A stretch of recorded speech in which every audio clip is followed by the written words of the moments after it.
¿Qué tal amigos? ¿Cómo están? Feliz jueves. Ya es jueves hoy. ¿Cómo están? Vamos a leer la pregunta del día de hoy. A seguir estudiando. ¿Cómo van? Espero que vayan estudiando mucho. Bien. Dice, el acta de constitución del proyecto para la elaboración de una nueva línea de bebidas sin alcohol acaba de ser firmada. Fue formalmente aceptada por el director del proyecto y su equipo de trabajo, quienes también firmaron el documento. En el acta de constitución hay una descripción del lugar donde va a desarrollarse el proyecto y limitaciones de costo y tiempo. Estas descripciones del acta de constitución son supuestos, restricciones, plan de gestión de beneficios o riesgos. ¿Ok? La leemos y la analizamos. Dice, el acta de constitución del proyecto para la elaboración de una nueva línea de bebidas sin alcohol acaba de ser firmada. Aquí, como ya sabemos, lo único que nos podría servir es el acta de constitución del proyecto. Para el proyecto es lo de menos, ¿ok? Esta es la habilidad que tienes que ir desarrollando en las preguntas tipo examen. Te da igual de lo que se trata el proyecto. Simplemente en cualquier proyecto debería haber un documento que formalice el inicio del proyecto y a eso le llamamos acta de constitución del proyecto. Fue formalmente aceptada por el director del proyecto y su equipo de trabajo, ¿ok? Generalmente no la acepta el equipo de trabajo, ¿no? Pero bueno, vamos a dejarlo que lo aceptó el equipo de trabajo, quienes también firmaron el documento. Generalmente quien lo firma es el project manager y el patrocinador, ¿ok? Sponsor, patrocinador,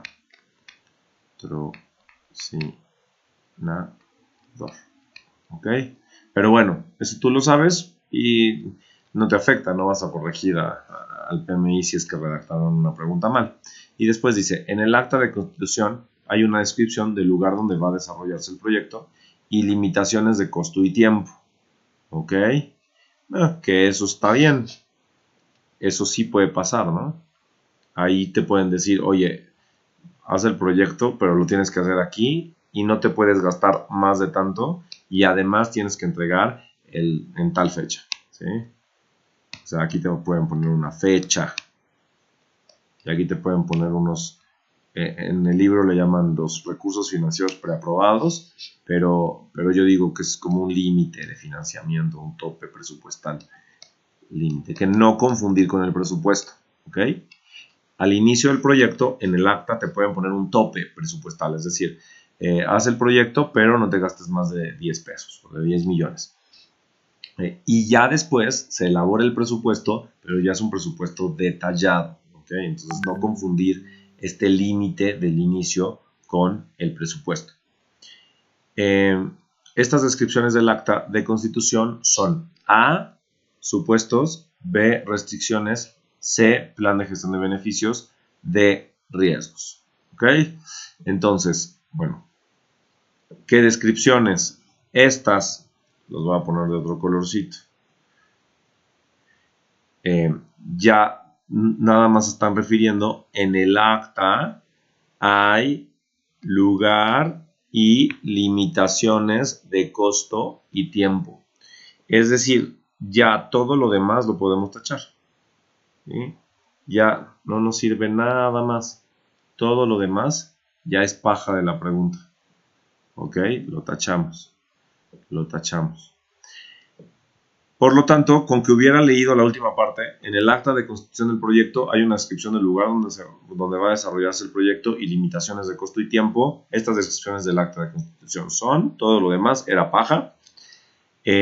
Claro, no sabes en dónde te vas a encontrar la paja hasta que no lo lees. Usualmente, y no me canso de insistirles, que te vas a encontrar el peso de la pregunta hacia el final, ¿sí? O sea, lo importante de la pregunta ya va a venir en la parte del final. Pero no es regla, es decir, podrías encontrarte el peso de la pregunta en el inicio de la pregunta y la paja después, ¿ok?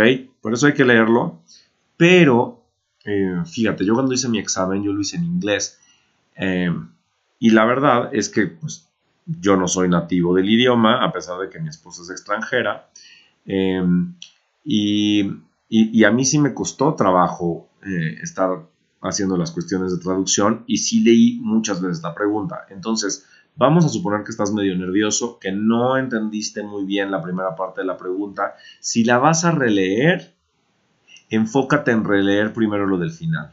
¿Ok? No me canso de decirles ese tip, pero eso es bien importante. Aquí puedes ganar minutos en el examen, ¿sí? Si te enfocas en leer primero la parte del final.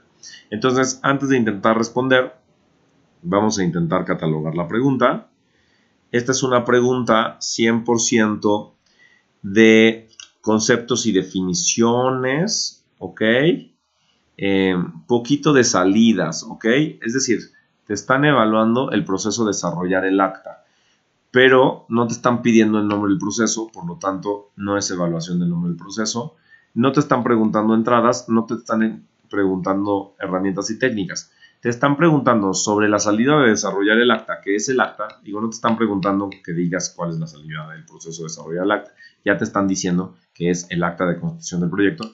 Te están preguntando, pues, las definiciones, cuál es el contenido del acta. Y uno de los principales contenidos son los principales supuestos, las principales restricciones. No es ejercicio numérico, no es integración lógica. Entonces, dado que es una pregunta en donde solo se involucra una de estas cosas, pues podemos decir que es una pregunta con relativamente sencillas si sabes las definiciones. Evidentemente, aquí tenemos que entender que son preguntas sencillas si sabes, si estudiaste, ¿ok? Y hay preguntas que aunque hayas estudiado y aunque sepas, son difíciles, ¿ok? Evidentemente, si no has estudiado y no sabes cuáles son los componentes del acta y no sabes qué significan los componentes del acta, pues es difícil, ¿ok? Recordemos que este examen no es de experiencia, este examen es de conocimientos del estándar.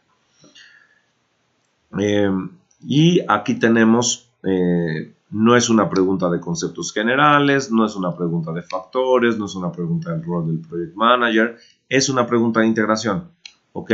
Y no es de nada más. Es una pregunta de integración porque el primer proceso de la integración es justamente desarrollar el acta, ¿ok?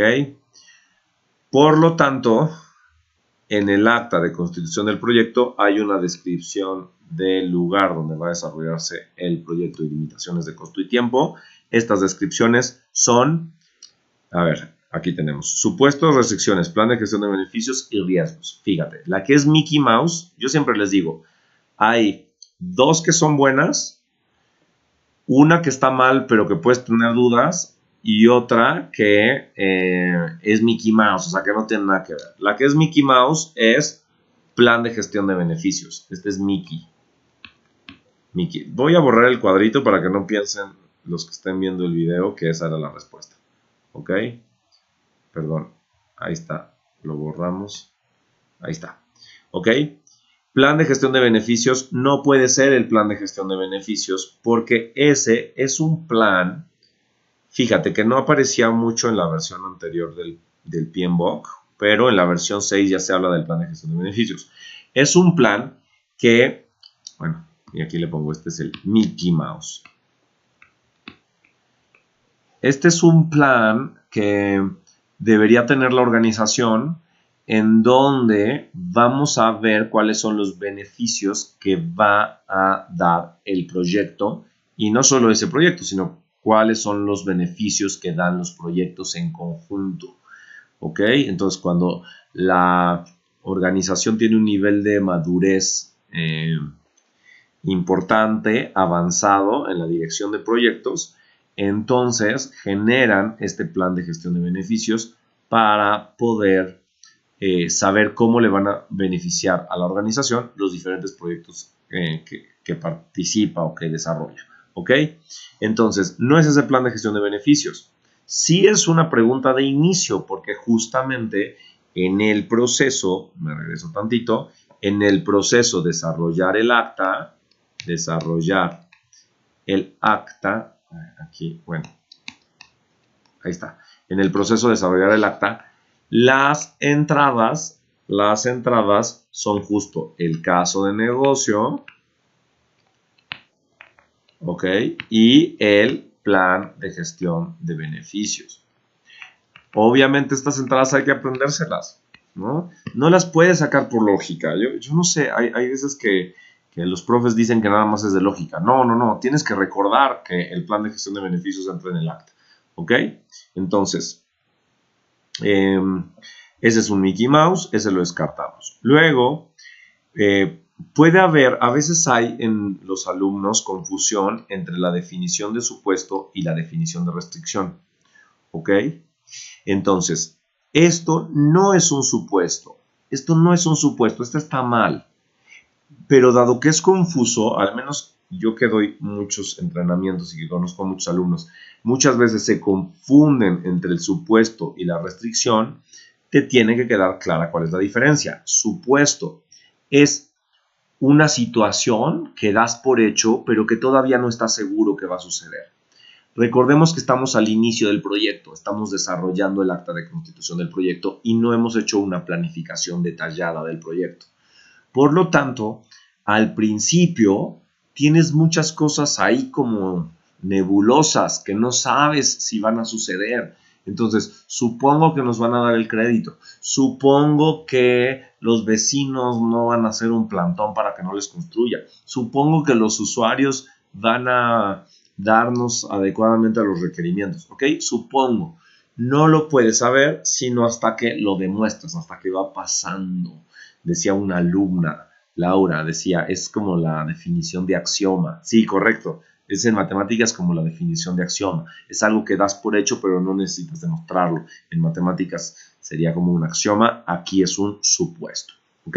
Entonces, estos no son supuestos. Dice, ya te están diciendo dónde se va a desarrollar el proyecto. Ya te están diciendo cuáles son las limitaciones de costo y tiempo. Por lo tanto, no es supuesto. Entonces, ¿qué son? Son restricciones. Este sí ya lo marco. Son restricciones.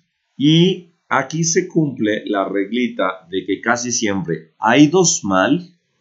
Ya vimos cuáles son las que están dos mal. O sea, Mickey Mouse está mal. Supuesto está mal. ¿Ok?